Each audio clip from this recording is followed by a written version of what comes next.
Hello everyone, welcome to my class. I'm Cindy Lee, your course instructor of Cultural Intelligence and Intercultural Communication. I'm glad to meet you here. Are you ready for the class? If you are ready for the class, let's begin today's lesson. Today, I will introduce the concept of intercultural communication to you. Today's lecture is about the notion of intercultural communication competence, which is a crucial point of this course and a necessary foundation to understand and develop cultural intelligence. In today's lecture, we will cover the following topics. First, we will refer to the course objectives of cultural intelligence and intercultural communication.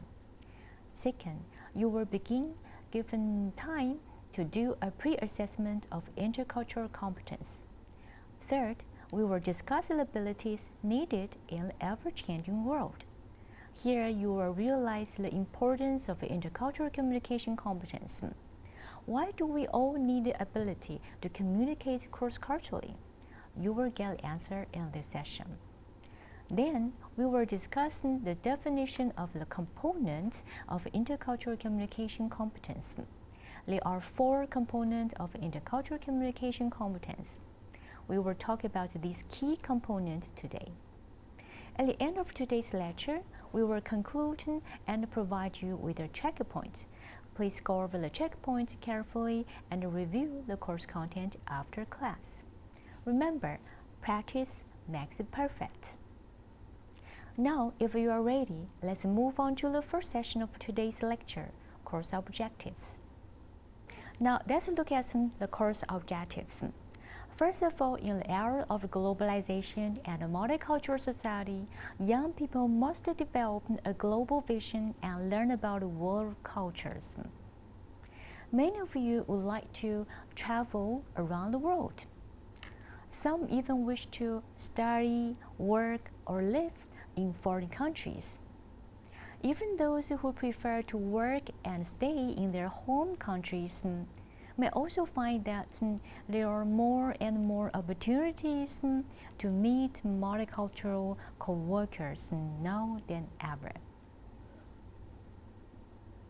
Although since 2020, due to the pandemic, traveling has become a lot more complicated, computing technology has enabled everyone to work from home and can still connect internationally. Now, we can say that we are all living in a global village. Therefore, this course aims to help you enhance your cultural intelligence and intercultural communication competence. So, you can live in this global village confidently and happily.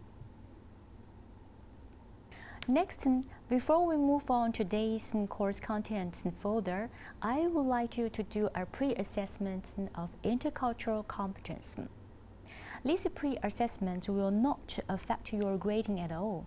It is a warm-up activity in today's learning program. So in the following slide, you will see the instructions and questions. Here are the instructions for the pre-assessment of intercultural competence. So what I want you to do is please complete the following pre-assessment to identify your current level of intercultural competence. And when you see the questions, the statements, please give the point to show how much you agree or disagree with the statements. 4 points mean, yes, I agree with this very much. 3 points mean, more or less, I agree with it. 2 points mean, I am not sure. 1 point means, no, I don't agree. So after you have done the assessment, and please calculate the total score. We will discuss your outcome later after 5 minutes.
So, what is your score?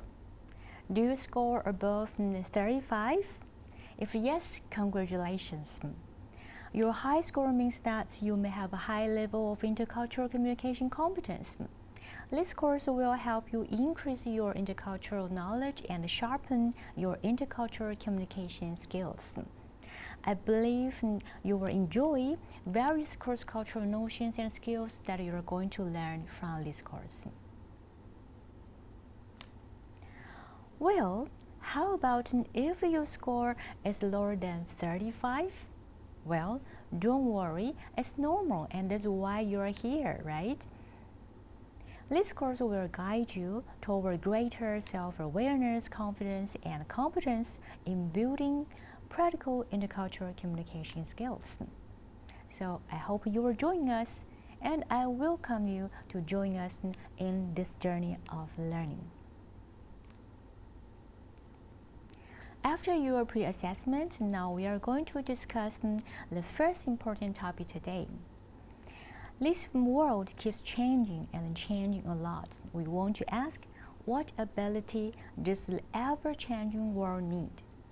First of all, do you find this world ever-changing?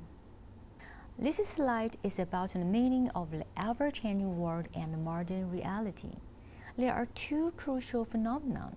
The first is the world is flat, and the second is the diversity is common.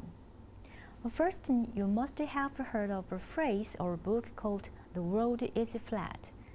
The term doesn't mean the world is flat physically, but suggests a world where people are closely connected. There are two significant implications. First, the whole world is interrelated and interdependent. Living in a global village is no longer just a metaphor. We are indeed in a village. It means that all the countries are our neighbors. If they are fighting, their fight will affect our life quality and even safety. Organizations increasingly look for skilled and educated workers internationally to maintain high productivity and innovation levels. This is the second point. Companies and organizations can hire people from other countries much more easily than years ago. In other words, it is hard for any country to claim that it is a mono-ethnic nation. Every country has immigrants and foreign workers, no matter blue or white colors. And because of such a free flow of talent and workforce, diversity becomes common as the world is getting smaller. Besides, within a nation, any organization's resources, suppliers, workers, employers, and customers can also come from any part of the world, so they're getting significantly diverse. As a result, modern organizations will need talent with the abilities to cope with cultural diversity.